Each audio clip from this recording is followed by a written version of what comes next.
Here are the readings for Friday in the 8th week of Ordinary Time.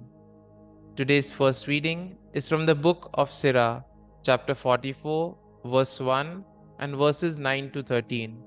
And the Gospel is from the Gospel of Mark, chapter 11, verses 11 to 26. The first reading, a reading from the book of Sirach.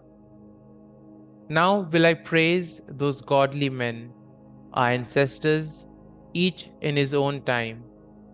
But of others there is no memory, for when they ceased, they ceased. And they are as though they had not lived, they and their children after them. Yet these also were godly men, whose virtues were not been forgotten, whose virtues have not been forgotten. Their wealth remains in their families, their heritage with their descendants. Through God's covenant with them, their family endures, their posterity for their sake. And for all time, their progeny will endure, their glory will never be blotted out. The word of the Lord. Thanks be to God. Responsorial Psalm. Our response shall be, the Lord takes delight in his people. Sing to the Lord a new song of praise in the assembly of the faithful. Let Israel be glad in their Maker.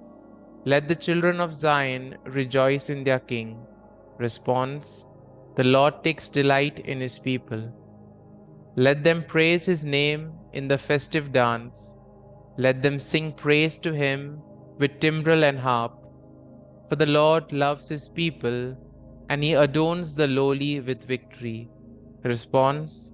The Lord takes delight in his people. Let the faithful exult in glory. Let them sing for joy upon their couches. Let the high praises of God be in their throats. This is the glory of all his faithful. Alleluia. Response. The Lord takes delight in his people. Gospel acclamation. Alleluia, Alleluia. I chose you from the world to go and bear fruit that will last, says the Lord. Alleluia, Alleluia. A reading from the Holy Gospel according to Saint Mark.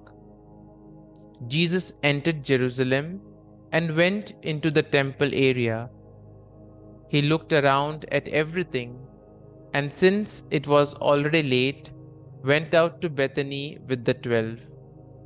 The next day, as they were leaving Bethany, he was hungry. Seeing from a distance a fig tree in leaf, he went over to see if he could find anything on it. When he reached it, he found nothing but leaves. It was not the time for figs.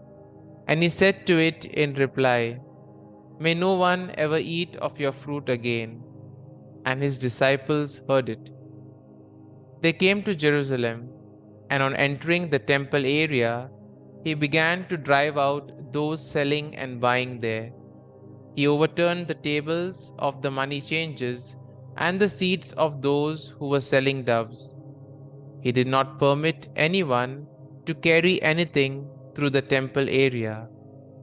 Then he taught them, saying, "Is it not written, 'My house shall be called a house of prayer for all peoples'? But you have made it a den of thieves." The chief priests and the scribes came to hear of it, and were seeking a way to put him to death. Yet they feared him, because the whole crowd was astonished at his teaching. When evening came, they went out of the city. Early in the morning, as they were walking along, they saw the fig tree withered to its roots. Peter remembered and said to him, "Rabbi, look, the fig tree that you cursed has withered." Jesus said to him in reply, "Have faith in God. Amen, I say to you, whoever says to this mountain, 'Be lifted up and thrown into the sea,' and does not doubt in his heart, but believes that what he says will happen, it shall be done for him. Therefore, I tell you, all that you ask for in prayer, believe that you will receive it, and it shall be yours. When you stand to pray, forgive anyone against whom you have a grievance, so that your heavenly Father may in turn forgive you your transgressions. The Gospel of the Lord. Praise be to you, O Lord Jesus Christ.